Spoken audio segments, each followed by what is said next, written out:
遊戲5：長斜短斜，目標係令學員掌握送球嘅力度同埋送斜線球嘅技巧。場地佈置：首先用2個雪糕筒作為發球線，用2組唔同顏色嘅色碟構成一大一細嘅正方框，放喺發球線嘅左右前方，一個近一個遠。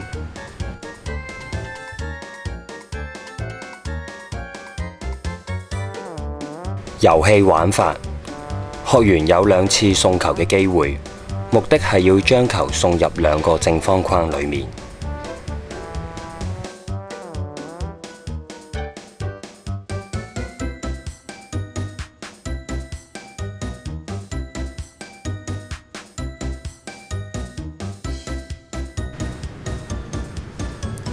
調色方法： 1. 教練可以按學員嘅能力，將正方框嘅面積擴大或者縮細。 2. 喺送球嘅路線上加啲障礙物。